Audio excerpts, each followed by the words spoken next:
have you all with us this evening. Tonight we have a distinguished guest, Najiyah Diana Helwani. She will be speaking on Islamic fiction, adding our stories to the American literary landscape. Ms. Helwani is the author of several short stories, poems, and articles. Her debut novel, Sophia's Journal, takes its modern Muslim heroine back to 1857, where she comes face to face with the reality of race-based slavery. It looks at American history through Muslim eyes and Islam through American eyes. Helwani currently serves as the outreach coordinator for Culturally Speaking, the Center for Cultural Exchange, organizing events, lecturing on Islam, and facilitating cultural diversity workshops. A Kansas native, she is passionate about sharing Islam through collaboration, interaction, and rich, relevant books and stories. Please give a warm welcome to Najiyah Diana Helwani.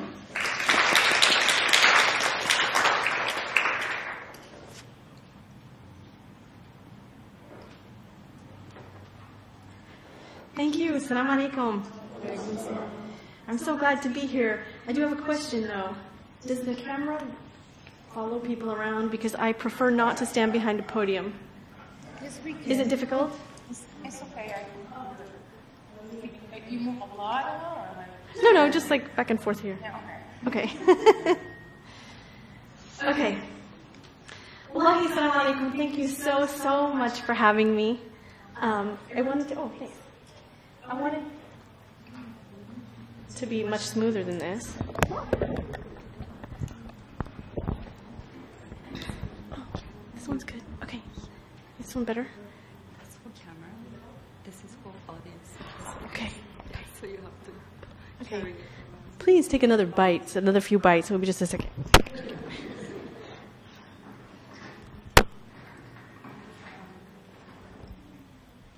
Okay, maybe I will stand here.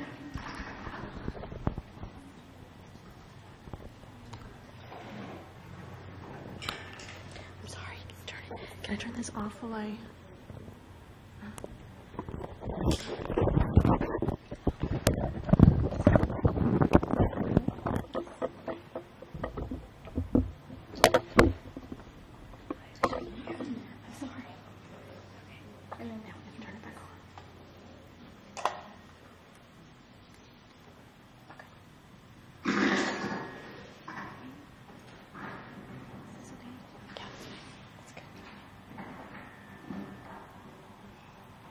Okay. Is that good? Camera can hear and everybody can hear? Okay. All right, so first I would like to remind myself and you guys that anything that I say tonight is beneficial and is positive and sends out good feelings is a blessing. Anything that I say that might be wrong or offend anyone, I seek forgiveness for it. Please forgive me if I offend you. And let me know. So first we're going to begin with demographics. Who grew up here? Who grew up in the United States? Okay? Who grew up in South Asia? South Asia?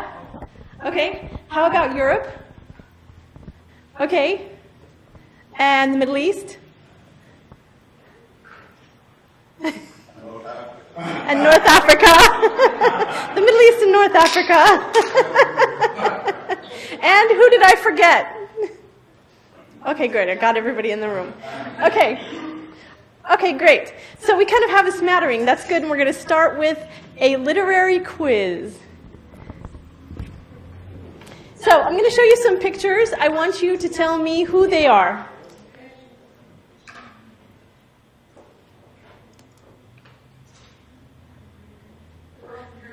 The girl from Harry Potter, Hermione Granger. Hermione Granger, yeah.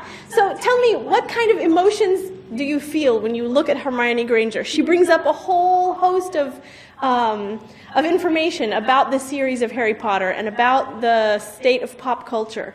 So what do you feel? One word. Somebody give me a word. What do you feel when you look at Hermione?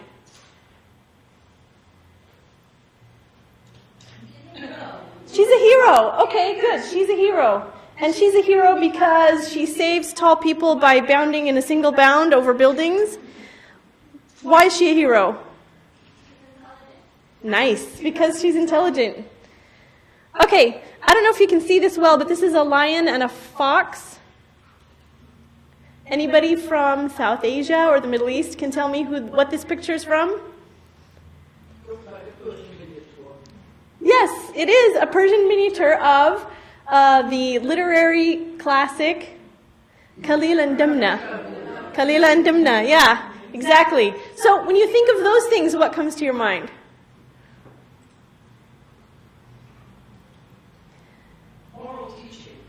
Nice, moral teaching. If you grew up on them, you might think tradition, home, family. They taught you how to be in the world. Oh, who is she? Orientalism. Yes, thank you. Exactly right. The style of the picture. I tried to get a better one, but there weren't any that didn't have a Western kind of a slant. So who is she who sits by her man's bed and whispers stories to him night after night? Shahrazad. Shahrazad. So she brings to mind a whole nother group of emotions. Sorry? Jaws. Actually, in this story, the man wins. The Old Man in the Sea. Yeah, this is Hemingway, The Old Man in the Sea. Now, how do you feel when you think about the Old Man of the Sea? It's a completely different feeling that you get inside. The Old Man in the Sea represents wisdom, patience. America. How about this? Is this the one you said America about, or the Old Man in the Sea? This is Little House on the Prairie. So we know this character, she's Laura. She's the main character in the Little House on the Prairie series. She wrote the books, Little House on the Prairie. Completely different set of emotions. Look how far we've gone around the world and around our own set of emotional capabilities just by seeing these characters. Anne Frank. Anne Frank. How many of you grew up reading the Diary of Anne Frank in school? Right? You always read the Diary of Anne Frank in school, and it teaches you... Sorry? Tragic and sad, but what's the heroic aspect of it? Who are the heroes? She is, and I think also the people that harbored her as well. So it teaches you a lot about prejudice and about not defining people by what group they belong to.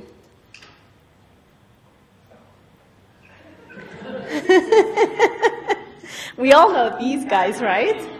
A whole total, imagine, we went from Anne Frank, tragic, sad, and you know, the depth of human despair and the depth of human helping each other, to Rose and Jack, where you get all of the sense of larger-than-life romance and tragedy as well. Okay, so check it out. Think about those emotions as we go through the speech tonight. We're going to revisit them at the end.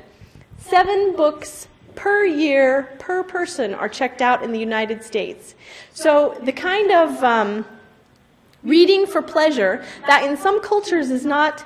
Yeah? When you say 7 books, they might not at all be fiction. True. Instructing how to build a bicycle, or capitalism, or... Absolutely, right. So let's take half of them just for example. We'll say 4.5 books, 3.5 books per person per year, fiction books are checked out in the United States. Now, the United States and a lot of Europe has a particularly strong tradition of reading for pleasure. Some cultures don't have a strong tradition of reading for pleasure. Some cultures had a very strong literary culture and tradition, and then they kind of lost it and went away from it. But in the United States, it's a very, very popular thing. You ask people, what's your favorite hobby? How many of them will include reading in there? So it's something that everyone in the United States does at some time or another.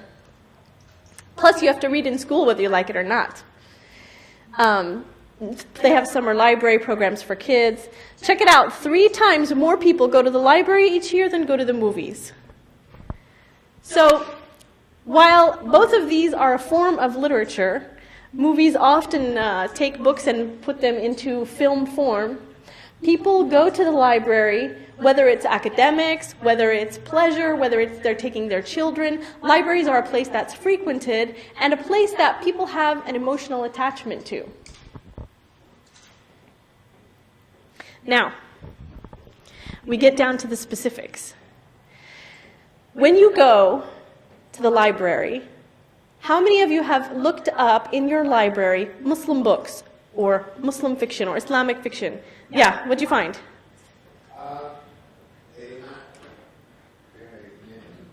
Not very many. Were you able to find any? Oh, okay.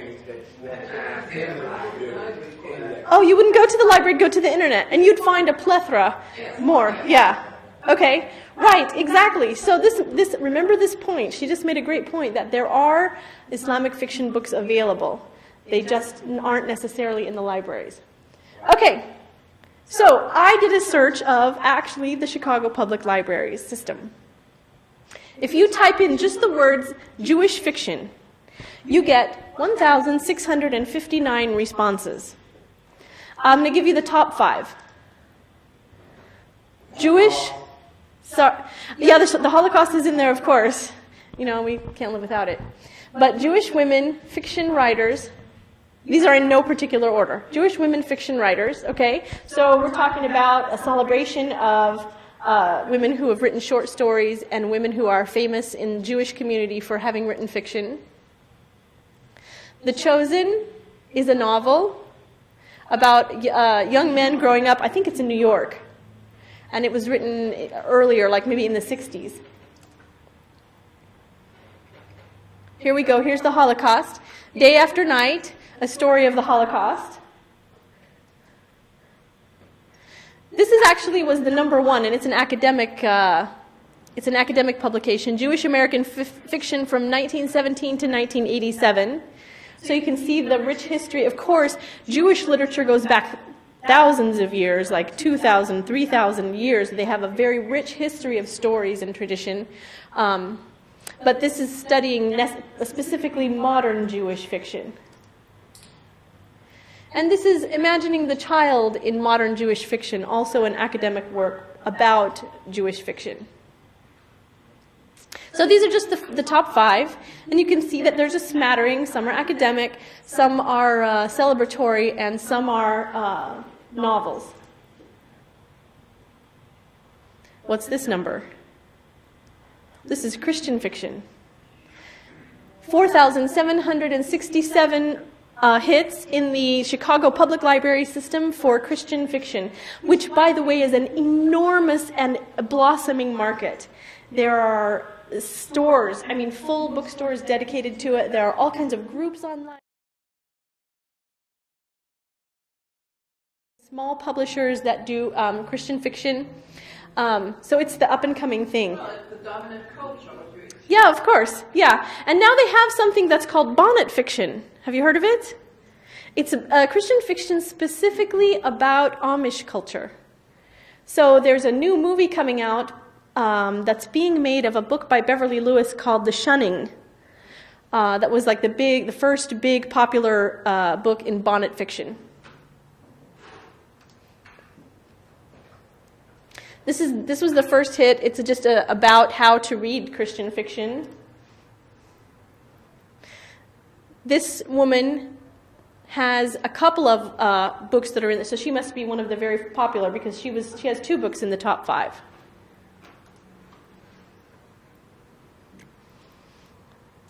These are all novels. The rest of them are all novels. This one is interesting. Have you heard? You know Anne Rice? Yes. Yes, she is a horror writer, and she had a conversion experience to Christianity, or maybe a reversion, like she had been brought up Christian, and then she kind of went back to her faith, so now she's writing religiously oriented Muslim fiction. This is actually not Muslim fiction. I searched Islamic fiction.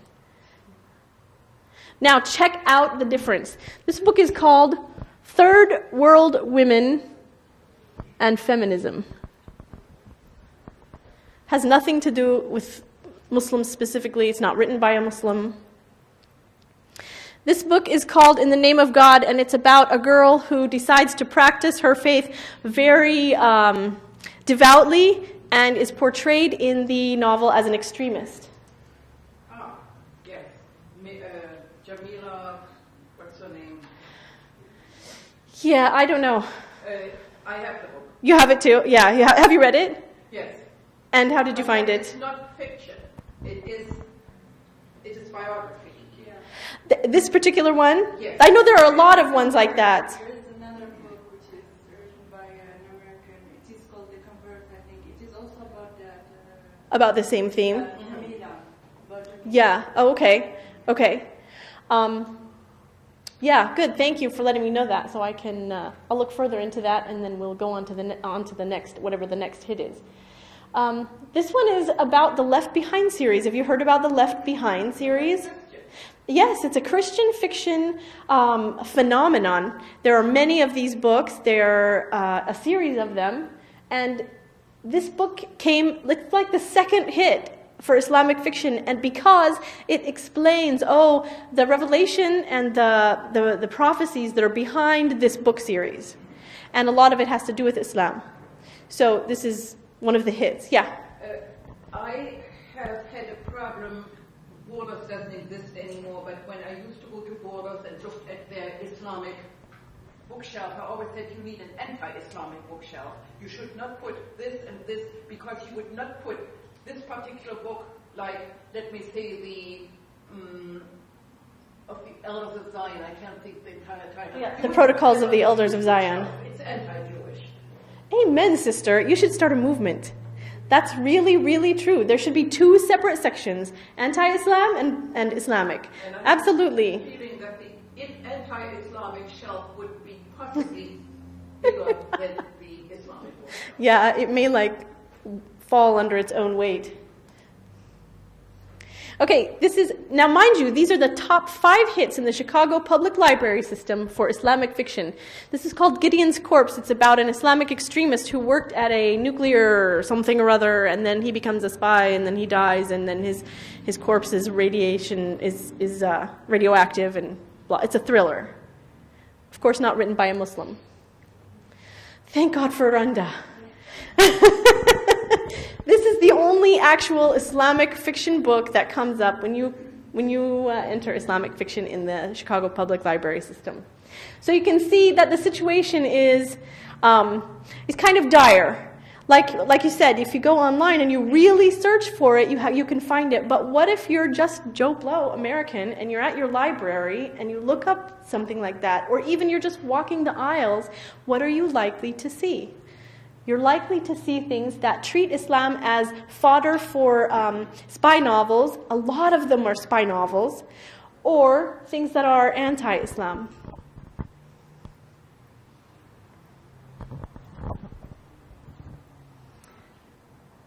So the thing is, who's responsible for putting Islamic fiction on the shelves? We are. But so far, we've kind of been on the far end of the curve in the immigrant kind of assimilation experience. We've come from many different places, and when people first arrive, we're talking immigrants now, when they first arrive, what's the first thing that they do? Get a job, and if they want to write, they write. Ooh, not that stuff. This stuff. They write newspapers in their own language. That's step number 1. Step number 1 is newspapers in your own language. Step number 2 is kind of like delving into writing. A lot of it starts out with very small children, stories for very small children. And it starts out with stories that the people grew up with in their homeland. So sometimes they don't really translate well. Either metaphorically they don't translate well, culturally they don't translate well because the people here don't have a context in which to put the story, or they literally don't translate well, and we have all read books like that. You finish the first page and you go, okay, and that's as far as you get. Now, so the first problem that we've had getting books on shelves is just kind of getting started in the idea of writing fiction. The second problem that we had is some people said, okay, great, let's write fiction. And they self-censored to the point where the characters weren't real. Either they themselves or their publishers said, you have to write these people as perfect Muslims. Just now, when we had the All-American Muslim series, how many people objected because the Muslims in there didn't represent the perfect Islam? So this kind of concept or mindset that if we're going to represent ourselves, it has to be perfect, permeated the literature. But wasn't there a lot of complaint that these people were too perfect and did not represent nasty terrorists and things like that? Oh yeah, but that criticism came from like the general public. But I'm talking about the criticism that came from Muslims ourselves. We said, hey, you know, this person wants to open a nightclub, or I never did see any of the episodes, but this person is marrying for the wrong reasons, blah, blah, whatever. And so it kind of like, it was nipped in the bud because it got criticism that way from both ways, from the general public and from the Muslims. When my oldest son was about 5, I wrote a story. Have you ever heard of Alexander and the Terrible, Horrible, No Good, Very Bad Day? It's a classic children's book. Well, I kind of wrote a story along those lines that a small boy, he has a terrible day, all these things go wrong, his mom says we can go to the pet store and they don't have time, and he has to eat liver for dinner and whatever. Then at the end of the day, his mom's been busy the whole time, and she sits with him and talks to him about Surat Yusuf and how we have to be patient and how we're going to have trials. You know, this kind of like basic parable. I sent it to a publishing company, and they sent me back a form that had different check marks, like this book is well written, this book is whatever, blah, blah, blah. And they checked that it was detrimental to Islamic identity. And they wrote, because this little boy shouldn't, if he was a good Muslim, he would not be frustrated by those little tiny things that happened during his day. So I said 2 things. Number 1, this person does not have children. And number 2, there's no place right now for characters who struggle. So the second problem that we had in Islamic fiction was we had these perfect characters and nobody wanted to read them because they were boring and you couldn't relate to them and they didn't learn anything and they were just preachy. Then there was a third problem, which was when Islamic fiction began to get wheels under it and start moving, there was a movement of very conservative people who said, fiction is haram. Fiction is haram. I wish I would have you seen on Facebook the picture, this is bid'ah? I wanted to put that one in, but I forgot. So they said, no, fiction in itself is haram because it's lies. So as time has gone on and the majority of scholars have weighed in, of course, it's been the consensus that fiction is, of course, not haram because you don't go into it believing that it's true. You know that it's a story, and you know that its purpose is to entertain or to teach you something or to move you to action.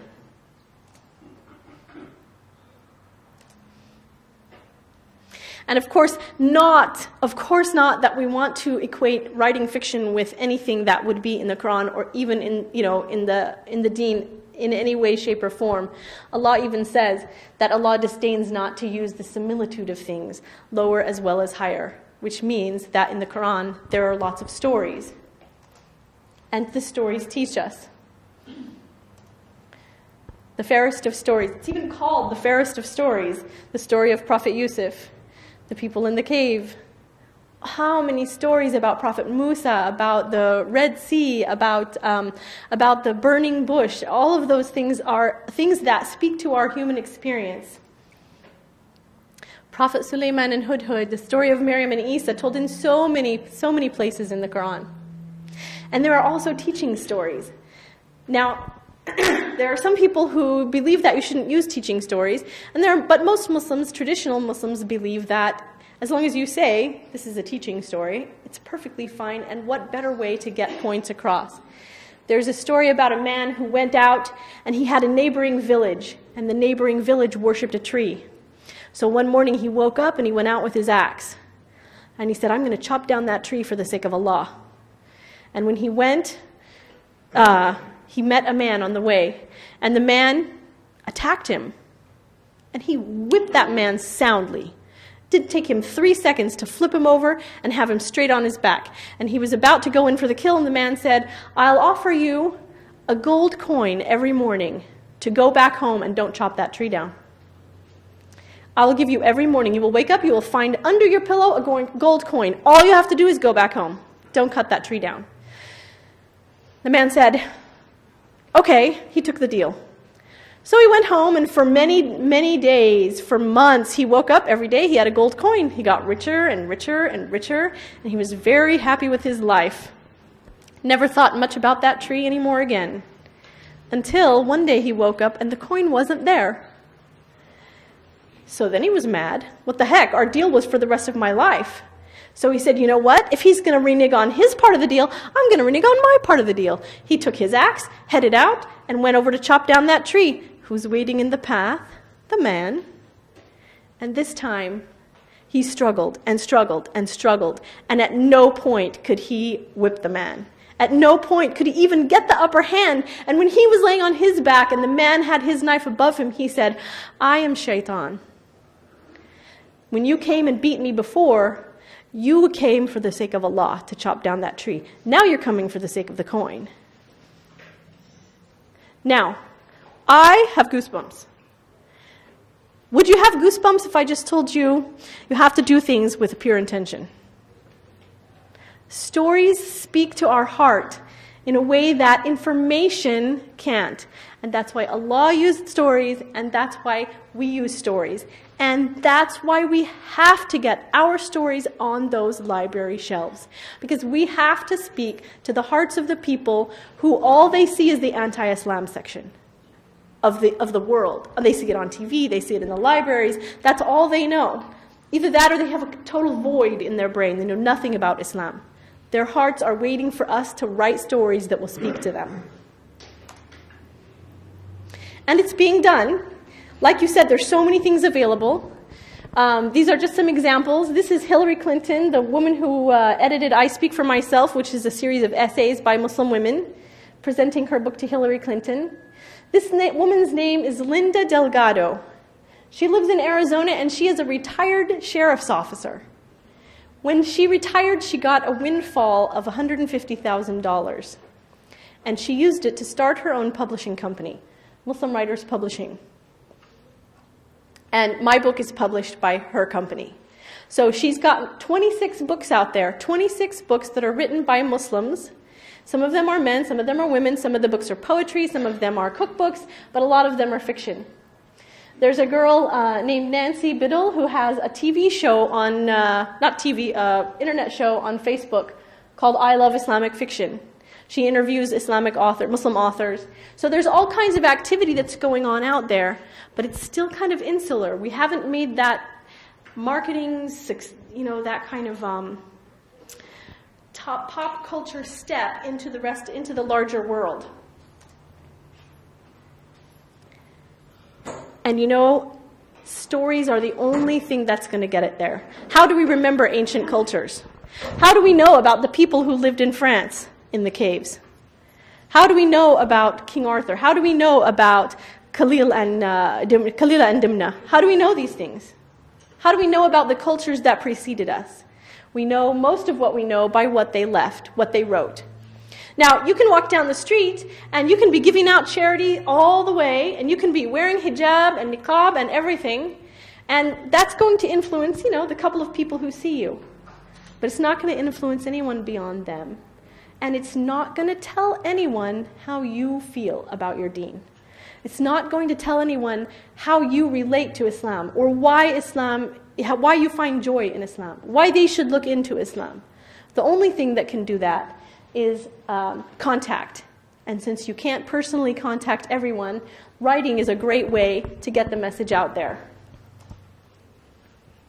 We have to tell people how we experience Islam, because Muslim women, or women who grew up in the West, have a specific relationship with things like women's rights. There was the Eve complex. There's all kinds of baggage that comes when they think about women's rights. In the Bible it says, Paul wrote, cover your hair in submission to your husband. And cover your hair because the Christ is the head of the church is the head of man, and man is the head of woman. And women should be silent in church. So when Western women see a woman with their head covered, all that baggage comes with it. That's what they see. They see it through the prism, through the lens of their own experience. We have to tell them that this is how we see it. We have to show them through telling stories that speak to their hearts that we consider it liberating. We have to tell them all of the different stories that we have, all of the different experiences, whether they were overseas, whether they're here, all of the different lessons that we have to teach people, because we are completely unknown to them. It's like a blank slate. You can write anything you want and it'll be new to them. So, if you're thinking about Islamic fiction and you're thinking about ways to dive into the fray, you can, of course, buy Islamic fiction, go online, search it up, and make sure that you make an effort to put it into the hands, especially of the young people who are coming up, so that they feel, I can relate to this character. She goes through the same things I do. And they can see themselves, that's so valuable for them. Donate Islamic fiction books to your libraries. And if you find other Islamic fiction books there, check them out, pass them around, make sure that people know that they're there. If you're a teacher, teach it alongside The Scarlet Letter. Teach Islamic fiction alongside Romeo and Juliet. Take a look at several different books, pick one that goes with your curriculum, and teach it as well as the ones that you have. There are a lot of books out there that are specifically, there are some about urban Muslims. There are some about history. Mine is about American history. There are some that are about Arabian history. One called The Runaway Scarf is about a girl who was a slave in Mecca and ran away to Medina. So there's all kinds of stories to choose from. Buy your books on Amazon and then go and write a review. This is one of the best ways to help, because when people choose a book, say for example they choose a book like The Gideon Corpse or whatever it was that we saw, then it might link them, people who looked at this also looked at, and then it will link them to some Islamic fiction. Click on that, then you can see, oh look, 30 people said this is a great book. I know that when I'm shopping on Amazon, I definitely use those reviews. So do that kind of stuff. And if you have access to a magazine or a newspaper, write reviews and send them into there as well. Check it out. Strike up a relationship with the authors. Muslim authors especially, because we have such a small market, are always happy to hear from fans. And detractors as well. If you read a book and you think, oh my gosh, this isn't Islamic, what the heck is this doing in here? Or, you know, this character could really use some better development. Write to the author and let them know. Strike up a relationship, because that makes connections, builds community, and helps in the next project. When they're writing their next project, they might think of it. Or when you're doing another project, you might think, oh yeah, I know that author, we can call her, or we can call him. I have a question. Yeah? What do you do when you are talking about Islamic fiction, but there is fiction out there that is written by people of Islamic background that's somewhere in the middle. It's not, I'll give you an example. American Dervish. Okay, can you give a plot summary? Do you want the... Well, it is about a young boy whose parents are both from Pakistan and who are non-practicing. And then a friend of his mother's comes from Pakistan basically seeking shelter because her husband has greatly misused her. And she teaches the boy about Islam. But I'm not sure if the author doesn't know much about Islam or if he wants his characters to come across as not knowing much about Islam, because like she teaches the child to memorize the Quran in English, I think as a Muslim she would know that you wouldn't spend your time on doing that. Yeah. So does he not know? Or does she Or does the not character know? not know? It's questions that I have.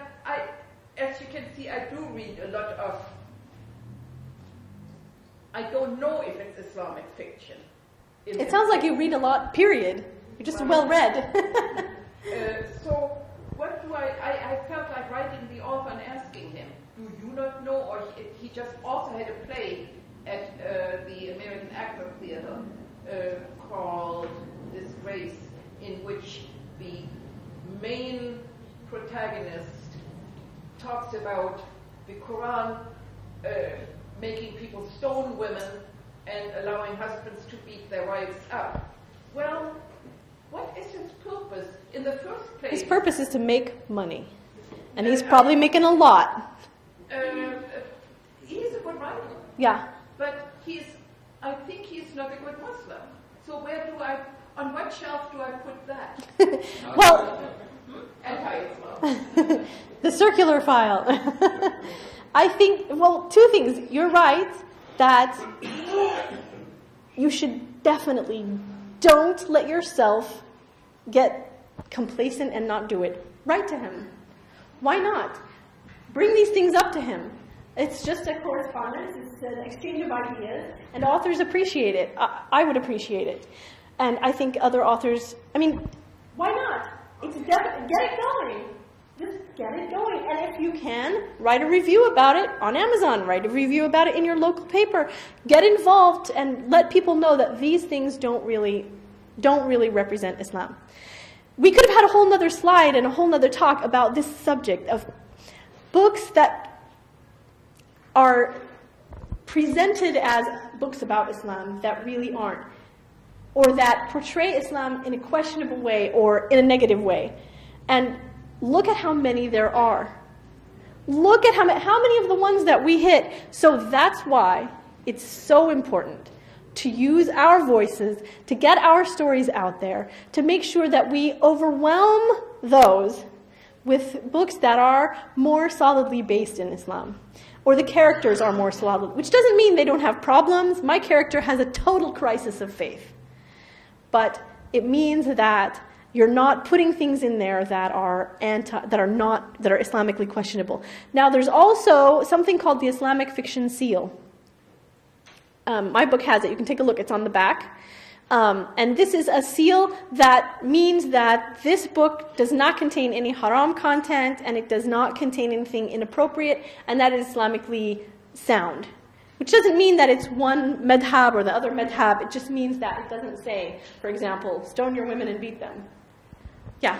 Who sort of awards that seal, or who allows that, like who monitors what books have? Right. Sorry. That's okay. It's awarded by the woman who runs Muslim Writers Publishing, but it's separate from her publishing company. She awards it to other books that aren't published, by her company as well. That reminds me of the Catholic Church putting sort of a seal of approval on their books, and I'm very uncomfortable with that. Because I would say, even with my question, is it Islamic, is it anti-Islamic, the message may be about something else. And I just feel it's like censorship. Okay, this is a good point. Did you hear? Okay, the censorship. I think that there's a difference between, first of all, it's mainly for parents to know that there's no inappropriate violence or sex in the books. But also, I think that it's different when the Catholic Church that has a hierarchy that wields power over their parishioners awards something, like a seal of approval, as opposed to just, a group of people who say, this is what we believe Islam should be represented as, and this book does it. So, yeah, that's a good point, though. Something to take into consideration. Yeah? So, what about the category? What category would that fall under? Because there are things in there that are totally against Islam, certain things the characters do, but Right. Yeah, yeah. No, I'm not saying that, it doesn't mean that you have to not dislike or stop reading, books that are fiction that have Islam in them, but it doesn't feature, but it's not the main point. Like The Kite Runner, there are things in there that are obviously totally Islamic, or totally un-Islamic, astaghfirullah, but the message of the book is deeper than that. Though, people are human. What are we going to do? Write books that show people who don't sin, like they used to do before? You have to represent reality as it is, especially if you're writing about a place and time, a specific place and time. That's what those people did, and those things have happened and continue to happen. And I sincerely believe that we should not run away from difficult topics. There are many people who believe that you shouldn't talk about domestic abuse. You shouldn't talk about drug use among Muslim teens. You shouldn't put those kind of things in stories. And I just don't agree. You're not going to solve anything. You're not going to help anyone. It's much more worthwhile to show someone struggle through something, even if in the end they don't triumph in the way you think they should. It's moral meat. It's rather than just moral cotton candy. We don't want to just read cotton candy. We want to have some substance to our stories. So I don't think that we should avoid those books, but I do think that we should always try to point out when books there's a difference between the characters did something bad and Islam says this. Yeah. So if it's something that's very blatantly, obviously, like this is not Islam and you can't portray as if Islam is this, then, then write to the author, take some action, do something that will get yourself involved, write your own stories. Go home tonight. I challenge you, go home and pick up your pen. Go home and sit down at your keyboard. Go home and go online and buy Islamic fiction books. And it doesn't have to be Islamic fiction, like the kind that feels preachy, but just something that is our stories getting out there. Besides that one, there's another, I think I have it in here actually, yeah. From My Sister's Lips. There's a book called From My Sister's Lips. It's kind of like that I Speak for Myself book. Essays that are written by Muslim women. There's books of poetry by Muslims. There's books of short stories by Muslims. So there's a wide range to choose from and a wide range to dive into. If you're a filmmaker, if you're an artist, if you're involved in any of the other arts, dive in and use some of those themes, some of those stories. Make a movie about a book that you read. I know a good one, by the way, if there's any filmmakers in here. But get involved in whatever your passion is. Get involved that way,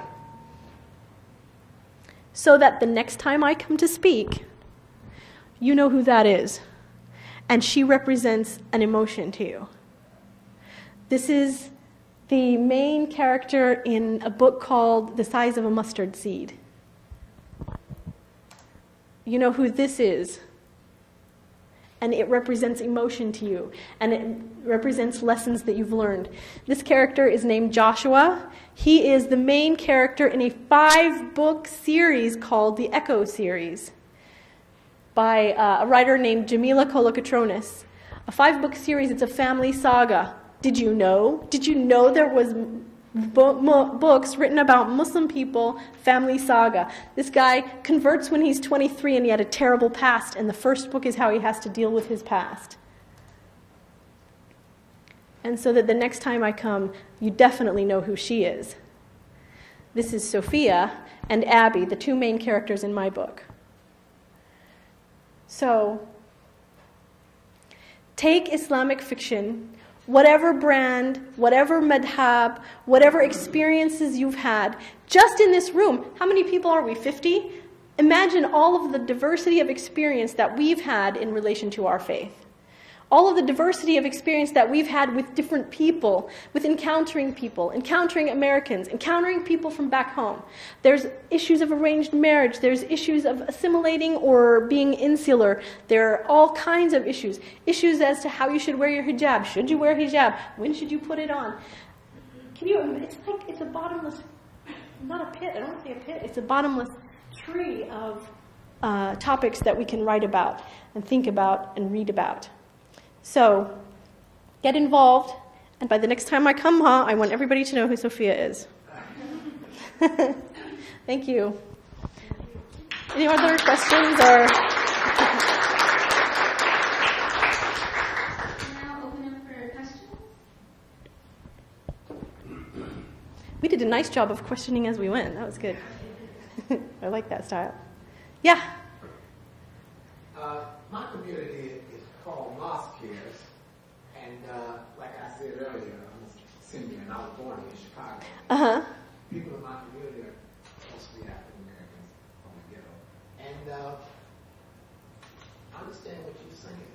I think because we got our own paper and libraries and make our own books and DVDs, and that stuff is kept. It's very important. Very important. Yeah. So I agree with you. Thank you. That's planting that seed, and that's what we have to do. Yeah. Yeah. We won't see the end. So you don't plant. We got to plant. Yeah. Yeah, take a look at how much they valued their own literature and how much it has influenced people. Yeah. Yeah, we gotta get the word out, my friends.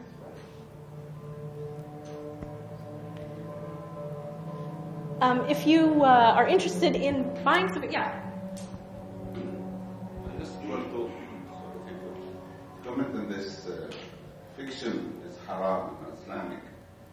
I just wonder who came up with this idea and they start pushing and they have seals and stamp, our literature full for all kind. كلنا ولينا كمصري مسموح كاشف راسين فكرة يعني actually translate Arabic and Spanish. And Layla and Majnoon and Arabian Nights and on. And our folklore, full kind of fiction stories. I grew up with my great grandmother, socially countries. Allah yarhamah. Every night she after a story after a story after a story. Wallahi shatra. I wish I had it recorded that time. I was a kid, but I couldn't record it, a wealth of really folk literature. And on these Puritans, we coming is starting in the mid of 20th century up. They became very Puritans in the Arab world, especially. Nothing, no word. So we cut off reality. Muslims, some Muslim kids, they get addicted to drugs, alcoholics, and all that. What's wrong if somebody would write a story or about the experience of this? And they say, that's not Islamic. No, that's not our kids. No, that's what I said. Alhamdulillah, I said, of course, we have human beings. So this is really not dealing with the reality, getting our back to the reality. Literature must reflect the reality. Yeah. And this isn't a unique problem to us as well. There's a book called Crack. I don't know if any of you have heard about it, but there's a big effort by many people to ban this book in school libraries because it's about a girl who is addicted to crack and it's about her life and it goes straight down into the gutter with her. But the authors said how many people have written to her and said, your book helped me. The message of the book is not, everybody do crack. The message of the book is, look how terrible life turns out when you do stuff like that. And this is one way that you can dig your way out of a hole like that, which is, of course, what the goal is to help people. But you have to give them someone to relate to. If you give them, like you said, people with no problems, people who we say, that's not in our community, that's not going to happen to us. It does. And unfortunately, a lot of the people who say that's not going to happen in our community are the ones who fall victim, or their family members fall victim to it because there's not enough open communication. And books can start that too. Books can be a jumping off point in schools, in families, in masajid, in MINA groups, MSA groups for discussing these kinds of problems. Well, this is funny thing happened. I wrote a book that's not published yet.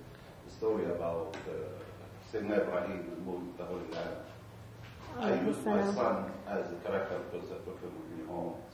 And I said that I wrote that my son narrating. I was watching TV and I saw the Christmas story and I remember Nazareth and so on. I will give some people Muslim review. I wrote about that. Muslim kids should not watch TV. Must not watch TV. I said, what do you want Muslim kids to do? Pray all day long. That's what they objected, that Muslim kids should not watch TV. So that's When you sent it to a publisher, that's what they said? Yeah, this is Muslim not kids what should not. Muslim- They said that about my book too. Yeah. The first book that I told you that didn't get published. what our kids want that going to do all day long. Pray Yeah. and make the spear. What Yeah. will this give you? We have to be grounded in reality, and we have to realize. Well, of course, Muslim kids should not. We should not, for example, miss Maghrib, but that doesn't mean that people don't. You have to, yeah. People are people. They're not.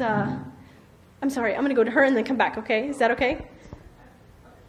I just wanted to ask whether you feel like among Muslim writers that you know, or Muslim writers in this community that you've been talking about, that you're in touch with and whatnot, whether you feel like they feel a need or even a necessary to go to a Muslim publisher, or if they feel there's an appetite for Islamic fiction, where because you send your stuff to a Muslim publisher and they tell you this is not okay, we're not going to publish this because it deals with these things that like talking about, or imperfect characters for that matter. So do you think that maybe Muslim writers just don't think about going to non-Muslim publishers? Just because I feel like, especially in the United States, over the last maybe 10 years, there's a growing appetite for understanding Islam and the Muslim communities in the United States. Yeah. Both immigrant communities and native communities, like this gentleman was talking about. Yeah. And I just wonder if that's sort of a way, not to circumvent, but a way to start growing a community of Islamic fiction. Like people who aren't going to slap you down because you're dealing with real problems. I'm so glad you brought that up.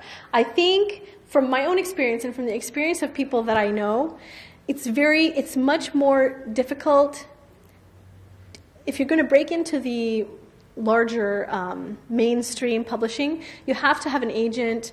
You don't have to, but it helps a lot if you have an agent. And getting an agent and getting your feet under you in that world is much more difficult.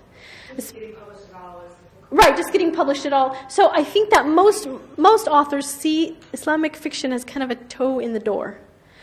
Like, I don't plan to publish my future books solely with Muslim publishers, and I don't necessarily want them all to have the Islamic fiction seal like this is, but it was available. It was, I got such good feedback, and I was like, I'm going to go for it because it's a way to get published right now, which isn't to denigrate them at all, because they really are creating their own market. It's just two different markets, and you can swim in both of those seas. But do you find, like, with Muslim authors generally, do you find that that's the way that they do it, is that they just to try and get published in the first place as a new author, that support network of publishers is just a little easier? Yeah. Now, I do know some Muslim authors who are dedicated to writing Islamic fiction, just like there are people who are dedicated to writing Christian fiction. But for the most part, people would be happy to publish either way, whichever way it kind of presents itself. And if anybody has any hookups in the publishing world, come and see me. I'm sorry, hang on. Let me go to him first. I was just observing, and it looked like that's what the Arab Spring was trying to say. Oh, yeah. That it's, this is 2012, and, we can't continue to live back in 1450 and all that kind of stuff. So I think the solution is here. We just haven't, access. Yeah. Because in my community, we started in Detroit in 1938. Absolutely. You don't play. And Yeah. You know us. Yes. And you know how to organize and how to get things done and how to really make a splash. Yeah. I would say that if it's not Muslim or Islamic fiction parallel to Christian fiction, but fiction by Muslim authors touching on Muslim subjects. Yeah. That sort of a thing. I probably have at least 100 books of that sort of fiction. And they are all published by mainstream publishers. Uh-huh. So I think that if you write a good story, that you can get it published. Yeah. I have to be honest and say that I did not even try to send my book to a mainstream publisher because I was part of a writers group, and this Linda Delgado was also a member of the group, and she wasn't accepting manuscripts, but I sent mine anyway, and she said, oh my God, I stayed up all night reading this. It's exactly what we want to publish. This is the kind of thing. And so for me, the journey of trying to get published ended right there. But also, I do think that it's important to have things that are specifically Islamic fiction, because we do kind of need that. You know, kids who are growing up in Islamic schools and kids whose parents are very conservative, they don't have other things to read. And those kind of, if we grow that, then it will be a more respected niche in the market, and then there won't be so much of a differentiation between mainstream and Islamic fiction. But yeah, you're right. If you write a good story, and people will be interested in it. It's the story, that if it speaks to you. For instance, several of the books that I have bought, I bought because they were discussed in the trivia. Oh, uh-huh. So it isn't like they will not touch anything. One book that I have loaned to a number of my convert friends was Moja Karf's The Girl in the Tangerine Scarf, yes. Have you read her poems? Oh. Yes. Well, she has written more than just that. Yeah. And that was certainly in the American right, world. Yeah. And it was one of the first that I bought, and that sort of got me very involved because it was so much of the story of the various stages that one goes through becoming. At first you're very literal, and later on you absorb things differently. She does a very good job of expressing that, and she's just such a literary style of writer that, yeah, she's like my hero. Okay. Yeah. وإياكي أهلين. This wonderful presentation. My question is, how can you take all the benefits from this story to our students in Islamic school? Well, first of all, you mean doing the same thing that you would do for yourself on a school level. Like search them out, find where you can purchase those kind of books, teach them in the classroom, put them in the library. And 4 of the books that are published by Muslim Writers Publishing have teacher guides that go with them, mine and 3 others. So if an Islamic school purchases Sophia's journal to teach in the classroom, there's a free teacher guide that comes with it. So if you're in Islamic schools, you can have book fairs. That's another one. I'm going to Detroit tomorrow, actually, to a book fair. Subhanallah, Allahi, alhamdulillah. I'm so glad that people are getting interested in celebrating reading. Wallahi. Yeah. Just to tag on the back of that, as part of what you already mentioned, if you're going to use Islamic fiction in the school to teach your students, get your students to write their own reviews online or in their own social networking communities. Yeah, and their own stories. Network for the next generation. Sorry, hang on, there's one back here. Students, whether it's 8 years old to 18 years old, are starting to build that network online of books that they've read, how they reviewed, how they related to it, through their own Islam, their relationship to Islam, or their relationship as an American or whatever. They're building a community now so that 10, 20 years from now, it won't be this sort of marginalized type of fiction that you only find 104 entries in the Chicago Public Library for. Yeah. So that's something to encourage to kind of use that. Thank you. Did you have a question? Last question. Oh. I know you said that you didn't try to get your book published by a mainstream publisher, but I'm sort of wondering what you think about this.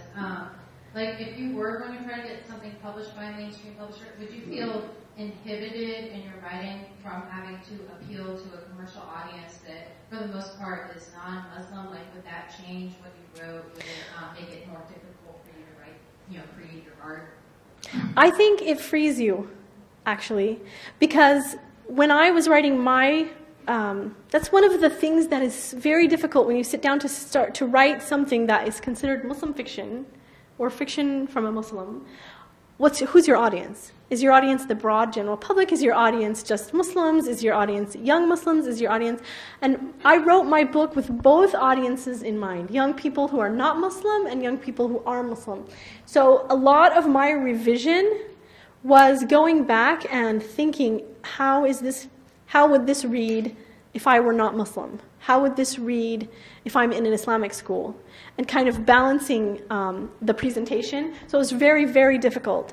So the book that I'm working on now is more of an adult novel, and it deals with polygyny. And I feel much freer because I haven't like confined myself to the box of this is only for Muslims, but rather I've confined myself to the box of this is for everyone, but it has to portray Islam in a way, not necessarily the characters in a way that's perfect, but it has to represent Islam in a way that gives them the true ruh din, you know, like the spirit of the faith. Yeah. I have a general question about Islamic fiction, What's the main characteristic of Islamic fiction? How we define what's Islamic fiction? Is the author, or the characters, or the theme, or how also we will make it appealing to the general public? To the general public, yeah. Especially here, we are living in this country, and what is growing in this country, and they have experience with non-Muslim. How are we going to make right. it? That well, we call it Islamic when, you know, our kids in the school, for instance, or yeah. work, or wherever, they have experience, interaction with non-Muslims. Then we're going to write about that experience, whatever. How are we going to deal with that? Maybe it's a misnomer. Maybe we shouldn't have titled this Islamic fiction. We should call it something else. Call it stories by Muslims or stories of Muslims. Or, I mean, yeah, you're right. It doesn't have to be this narrow. Like, for example, you're right. It shouldn't necessarily parallel Christian fiction, which is like marketed to people. Yeah, yeah. But there does need to be that niche available for parents who want it for their kids, or people who really want to read things that don't have violence, that don't have inappropriate sexual activity. You know, there needs to be a place where they can go where they know that this stuff is specifically written from an Islamic point of view. There we go. Islamic point of view. Sorry. Islamic point of view is Islamic fiction. And books that have Muslims in them or Muslim characters or they're about Islam, those are broader. They're not necessarily Islamic fiction in that narrow alley, but they're useful nonetheless, and maybe even more useful for the general public. It sounds to me then that your first goal was to write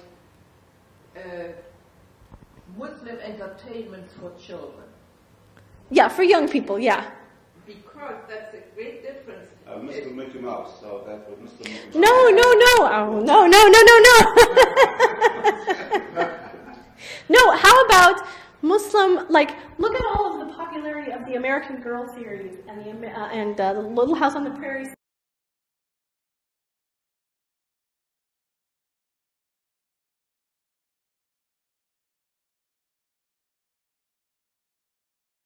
That had characters that represented them. Right. Yeah. By the way, they are Arabized Mickey Mouse, so they have it in the Arab. They have Mickey Mouse. Well, they also probably have McDonald's, so... yeah, true. I will distance myself from him nonetheless. Well, thank you very much. Thank you. I appreciate it.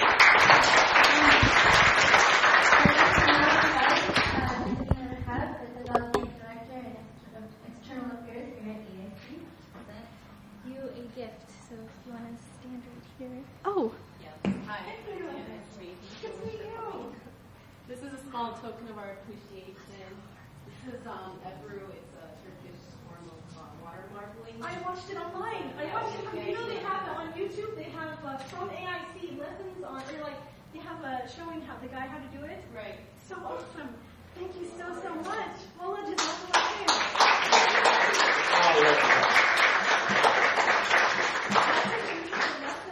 from the guy. Oh, really? Oh, yeah. You were like, you did not do this. You did not do this. Thank you. You guys, if you're interested in art, you have to see this. Look it up on YouTube. They have lessons here at the college on how to do this kind of art. Thank you. Sophie's journal is available in the back for $10 if you want a book signing. We have that available.